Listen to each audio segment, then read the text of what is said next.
In a world that thrives on judgment and reaction, the wisdom of Dale Carnegie offers a gentle yet revolutionary truth. To live a better life and build better relationships, we must rise above the urge to criticize, condemn, or complain. Most people react, few reflect. When something goes wrong, the common instinct is to find fault, assign blame, or speak negatively. But Carnegie taught us that criticism does not inspire change. It inspires resentment. The moment we judge, we close the door to growth. But when we offer understanding, we open the way for transformation. Criticism may feel justified, even righteous in the moment. But what does it truly accomplish? When you criticize someone, you attack not just their actions, but their sense of worth. You strike at their pride, and pride, once wounded, rarely opens up again. Instead of helping people become better, criticism makes them defensive. It builds walls. Carnegie wrote, "Any fool can criticize, condemn, and complain, and most fools do. These are easy actions. They require no wisdom, no restraint. But to understand, to forgive, to uplift, that takes strength. That takes character." Imagine a world where you replaced every complaint with gratitude, where every criticism was paused and transformed into a question. Why might they have done that? What pain, pressure, or fear might they be carrying? This isn't just about others, it's about you. Because every time you criticize, you feed bitterness inside your own heart. Every time you condemn, you turn your focus to negativity. And every time you complain, you teach your mind to find faults instead of blessings. But when you choose compassion over criticism, you grow. When you hold space for someone's struggle instead of judging it, you become a safe harbor, a leader, a healer. Dale Carnegie's approach to life was not to point fingers, but to extend hands. He believed that influence begins with empathy, that you can lead someone to greatness not by shaming them, but by believing in them. Think of the last time you were criticized. Did it inspire you, or did it close you off? Now think of the last time someone believed in you, even when you were wrong. That belief likely fueled your desire to improve. That is the power of grace. A great man shows his greatness, Carnegie reminded us, by the way he treats little men. You never truly know someone's struggle. A harsh word might push them to despair. A kind one might save them. If you wish to change lives, even your own, start not with blame, but with belief. Make it a daily practice. Pause before you speak. Ask yourself, will these words heal or harm? Choose to inspire, not injure. You might feel the need to correct someone, to guide them, but you can do that without condemnation. You can speak with clarity and still offer kindness. Correction wrapped in encouragement has the power to change lives. Carnegie's wisdom calls us to a higher standard, to seek understanding before assumptions, to offer solutions instead of complaints, to listen twice as much as we speak.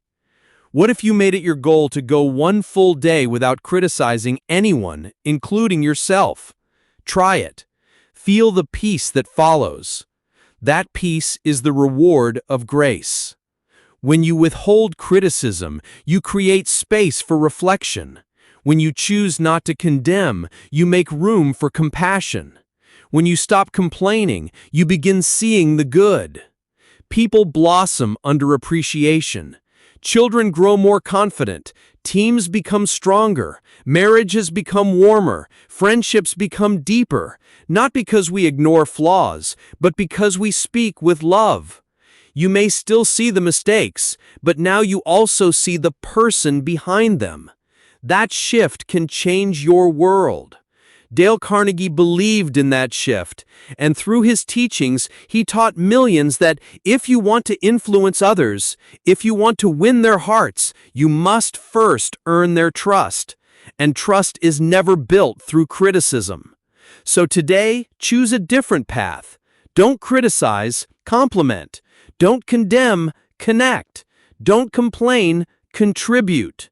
You have that power.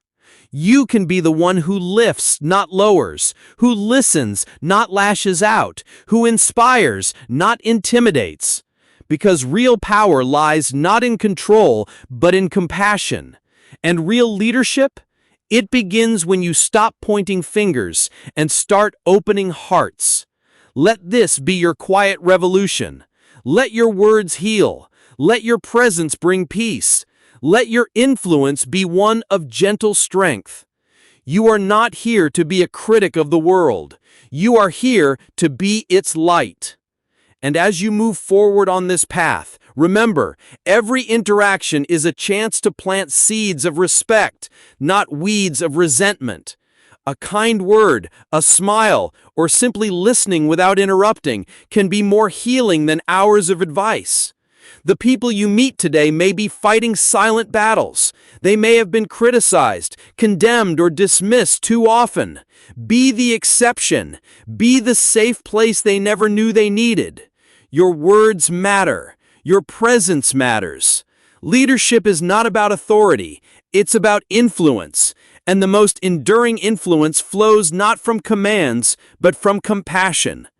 You don't have to fix everyone, but you can refuse to break them further. You can offer dignity. You can choose curiosity over criticism. You can ask questions instead of assuming. You can seek to understand rather than rush to be understood.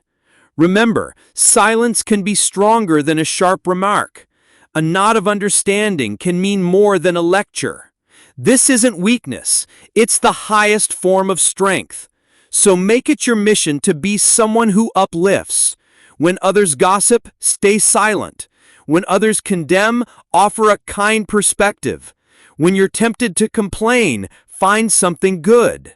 Not because you are blind to faults, but because you choose to see them beyond them.